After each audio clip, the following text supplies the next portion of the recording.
ممكن تشرح لي يعني ايه كلوجر؟ طب لو عندك سيت تايم اوت جوه لوب هيشتغل ازاي؟ اخر سؤال، الكونسول دوت لوج للاكس بيطبع ليه انديفايند؟ لو مريت بالحوار ده او شفت اسئله زي كده في الانترفيو والمفاهيم كانت ضبابيه في دماغك، يبقى الفيديو ده ليه. سكوبس، هوستنج، كلوجرز، ايفنت لوب، بروميس، اسينكو اويت، دي مش مفاهيم فرعيه، دي الاساس اللي الجافا سكريبت كلها مبنيه عليها. في الشغل، في المشاريع، في الانترفيوهات، هتفضل الجافا سكريبت بتدوخك لحد ما تفهم الحاجات دي فعلا. بس ما تقلقش، في الفيديو ده هفهمك كل واحده فيهم بشكل بسيط وعملي وبامثله حقيقيه. جاهز؟ اهلا بيك في باكتك. قبل ما نبدا ما تنساش تشترك في القناه عشان يوصلك كل فيديوهاتنا، كوبايه القهوه بتاعتك، تركيزك الكامل، ويلا بينا. لو فهمت السكوبس هتعرف تحل باجز اسرع وتبني كود نظيف وامن. السكوبس 4 انواع في الجافا سكريبت: جلوبال سكوب، فانكشن سكوب، بلوك سكوب، والنوع الاخير اللي محدش بيجيب سيرته تقريبا، مش عارف ليه رغم ان هو مهم، الليكسول سكوب. الجلوبال سكوب لما بتعرف فانكشن او فاريبل بصوره عامه في الفايل عندك بدون ما تحطه جوه بلوك او جوه فانكشن ثانيه. وهنا في ملحوظه مهمه جدا، وهي اي متغير جلوبال بيبقى ملك للويندو في المتصفح. خطر الجلوبال سكوب ان اي جزء في الكود يقدر ان هو يغيره، وطبعا بيعمل لنا مشاكل بعد كده لما الكود بيطول مننا. تاني حاجه وهي الفانكشن سكوب، اي متغير بيتعرف جوه داله بيعيش ويموت جواها، مش ممكن توصل له من بره حتى لو استخدمت نفس الاسم. لو عرفت فانكشن حطيت فيها فاريبل سميته نيم وحاولت ان انا اكسس الفاريبل ده من بره، هيرجع لي ايرور اسمه ريفرنس ايرور. لازم تعتبر ان الفانكشن ديت هي عباره عن بلوك اسود في الجافا سكريبت معزول، ما تقدرش تاكسس اي حاجه من جواه. لما حاولت اكسس النيم من جواه رجع لي ريفرنس ايرور، وهتفهم يعني ايه ريفرنس ايرور كمان شويه. بص المثال ده، رغم ان احنا مستخدمين هنا فار والاثنين فيهم اكس، الا ان مفيش اي تعارض، كل فاريبل او كل اكس فيهم عايش في الفانكشن سكوب بتاعته، وده مهم جدا لان هو بيمنع التصادم ما بين المتغيرات. قبل ما نكمل باقي المصطلحات في الجافا سكريبت لازم تسال الكود بيتنفذ ازاي وايه اللي بيحصل فعلا تحت الكبوت. اللي بيحصل وراء الكواليس في الجافا سكريبت مش عشوائي، هو نظام صارم ومنظم، كل خطوه ليها ترتيب واضح. خلينا نبتدي من البدايه خالص.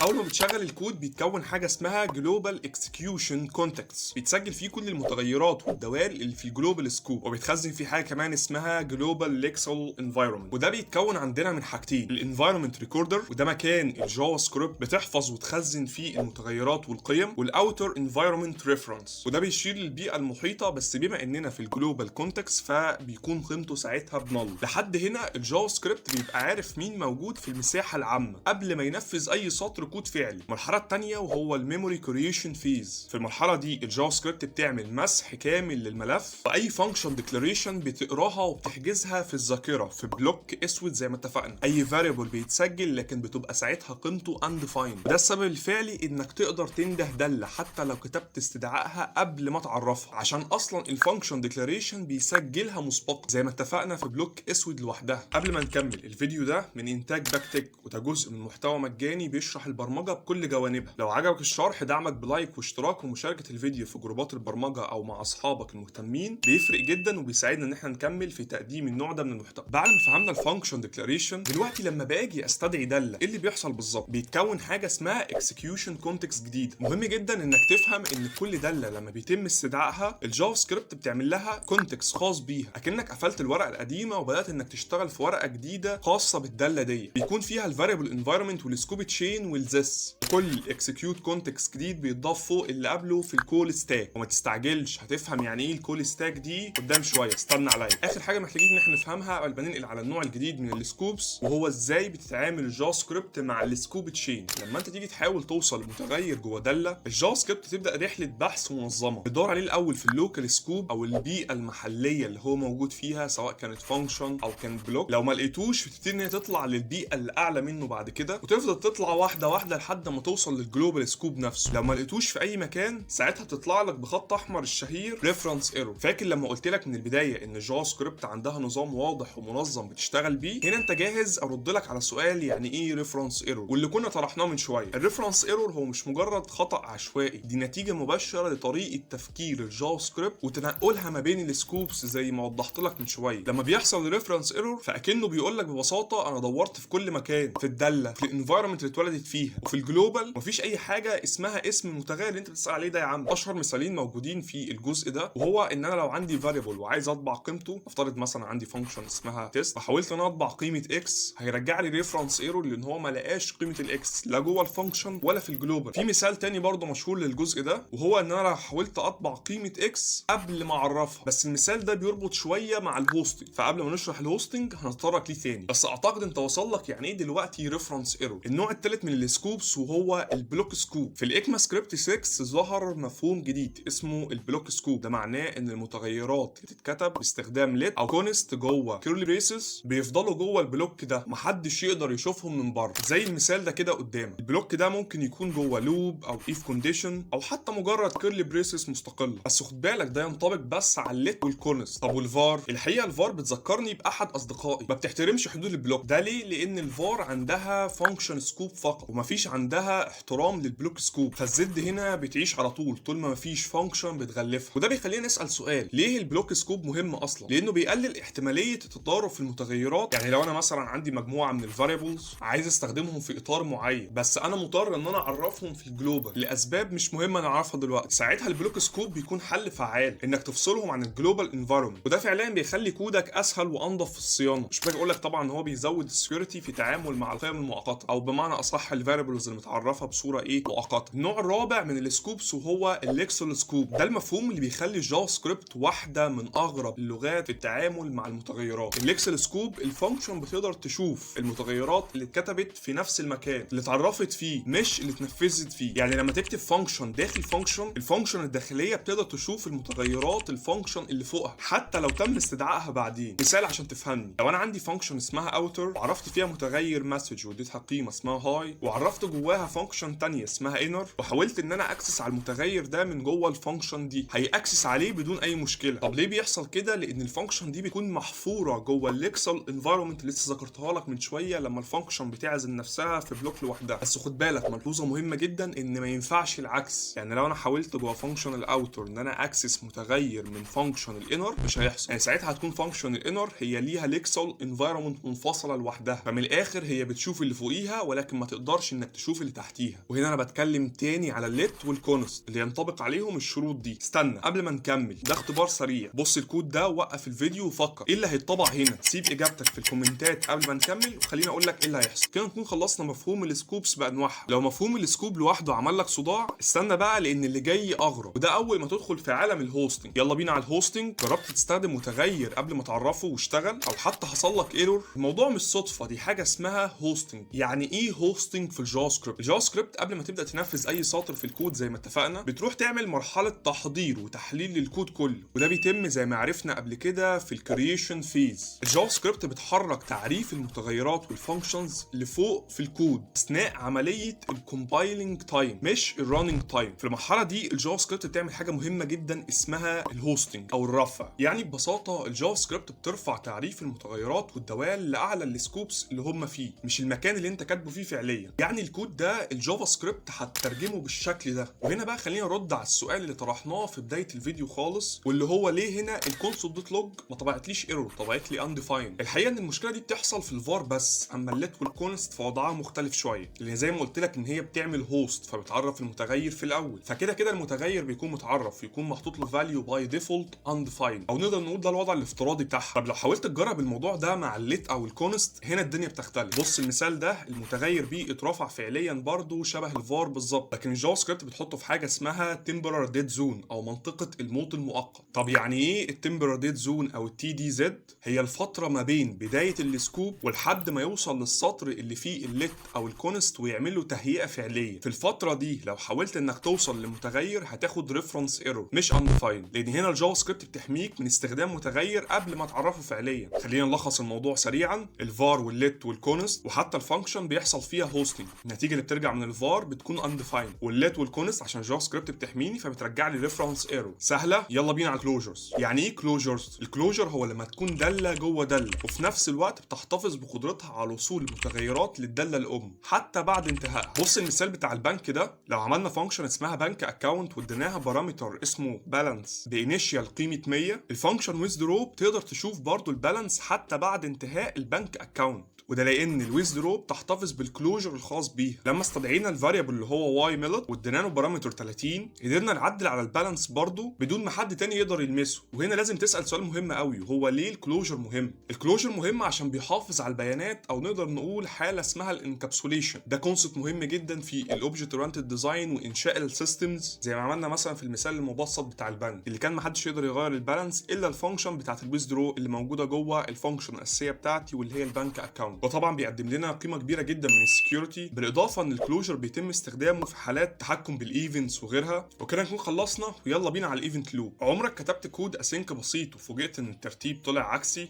بص المثال ده كده، النتيجه المتوقعه ان الجافا سكريبت هتمشي لاين باي لاين، فهتبتدي اول حاجه خالص ان هي تطبع الستارت، بعد كده التايم اوت، بعد كده الاند. ولكن تفاجئ ان النتيجه طلعت ستارت اند تايم اوت. ليه الكول باك بتاعت الست تايم اوت اتاخرت؟ طب ليه طبعت اند قبل التايم اوت؟ السر كله في البيج بوس وهو الايفنت لوب. بص، ناس كتير جدا بتفكر ان الجافا سكريبت هي سنجل ثريد وخلاص، لكن الحقيقه اعمق من كده بكتير. صح، الجافا سكريبت بتشتغل سنجل ثريد لما تيجي تنفذ الكود، يعني فعلا بتمشي سطر ورا سطر وبتحط كل حاجه في طابور اسمه الكول ستاك. لكن الجافا سكريبت سنجل ثريد ذكي شويه. لما بنبدا نشغل حاجه زي الست تايم اوت او الفيتش او حتى الكليك، هنا بتظهر قدرات الجافا سكريبت. قبل ما نتكلم عن ازاي الايفنت لوب بيخلي الدنيا تمشي والنظام الذكي اللي بيخلي الجافا سكريبت تشتغل بطريقه غير متزامنه او اسynchronous، خليني اعرفك الاول على رجاله النظام. اول واحد وهو الكول ستاك، ده المكان اللي بيتم فيه تنفيذ الكود خطوه بخطوه، واي داله بتتنادى بتدخل هنا ولما بتخلص بتخرج منه. رقم 2 الويب اي بي ايز او البراوزر اي بي ايز. الجافا سكريبت نفسها ما بتعرفش تنفذ حاجه زي الست تايم اوت او الفيتش او التعامل مع الدوم، فبتبعت المهمه دي لحاجه اسمها الويب اي بي ايز، اللي هي اصلا جزء من المتصفح او البراوزر بتاعك. يعني لو جافا سكريبت قابلت كود ست تايم اوت بالشكل ده، اللي بيحصل ان الست تايم اوت دي بتتبعت للويب اي بي ايز، والمتصفح بعد ثانيه واحده بس بينفذ الكود او بيطبع تايم اوت. رقم 3 الكول باك كيو. لما الويب اي بي ايز بتخلص شغلها بتبعت الكود الجاهز للتنفيذ على شكل كول باك وتحطه في كود الانتظار. طيب البيج بوس بقى او الشخص اللي بينظم كل البروسيس دي وبيراقب كل العمليات دي وهو الايفنت لوب. الايفنت لوب قاعد بيراقب الكول ستاك باستمرار. لو الستاك فاضي بياخد اول حاجه من الكول باك كيو بيحطها في الستاك عشان ينفذها، ولو الستاك مشغول بيستنى شويه. بص كده المثال ده، اول كونسول دوت لوج واللي هي هتطبع ستارت بتخش اول حاجه خالص في الستاك، تخرج ثم تتنفذ.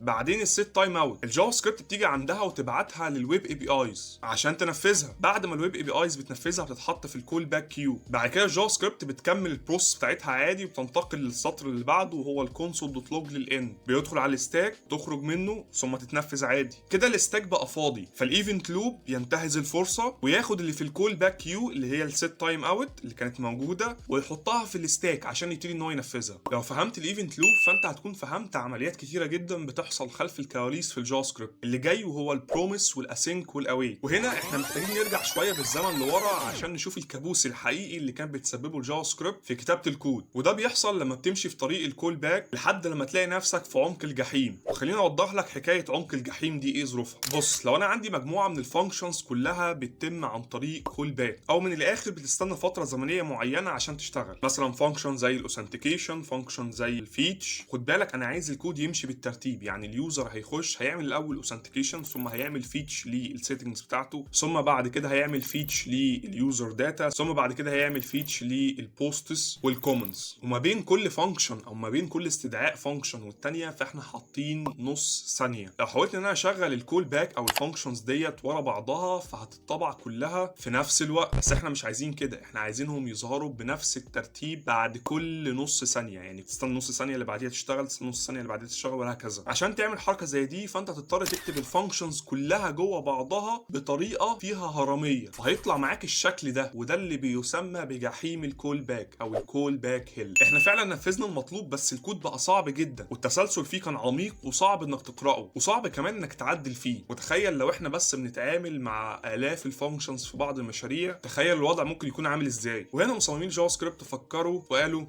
ايه هو اساسا الكول باك؟ فكان الرد ان هي عباره عن فانكشن بتشتغل كرد فعل بعد بروسيس غير متزامنه. يعني بعد 1 ثانيه انا عايزك تبتدي انك تنفذ لي الكول باك دي. وهنا ظهر اول حل معانا للمشكله دي وهو البروميس. البروميس او الوعد حللنا مشكله السنتكس الصعب بتاعت الكول باك، وده عن طريق الزن والكاتش. الزن في حاله الريسولف او في حاله ان الوعد ده اتحقق فهيرجع حاجه معينه، والكاتش في حاله ان هو ريجكت او حصل ايرور معين فهينفذ حاجه معينه، ان هو مثلا يطبع لي الايرور ده زي المثال انت شايفه قدامك ده مثلا. وبيتم عمل الكلام ده عن طريق ان انا بعرف نيو بروميس، والنيو بروميس دي بتاخد مني فانكشن، والفانكشن اللي بتاخدها دي بتاخد مني 2 بارامتر وهو ريسولف وريجكت، ومن خلال البارامترز دي بقدر انا اتحكم في حاله فشل العمليه دي او نجاحها. مزايا الموضوع ده ان احنا بنقدر ان احنا نكتب كود بصوره خطيه ومنظمه، ونقدر طبعا احنا نتحكم في الايرورز والاخطاء بصوره سهله. وطبعا اهم ميزه في الموضوع ده وان احنا نقدر ننفذ بعض العمليات البارل او المتوازيه باستخدام البروميس اول. بعد فتره من استخدام البروميس جه التطوير الحاسم والاخير وهو الاسync والاويت. خد بالك الاسync والاويت مبنيه على البروميس بس بيخليك تكتب كود اكنه متزامن. في المثال بتاع الكول باك هيل اللي وريتهولك، لو حاولنا ان احنا ننفذه تاني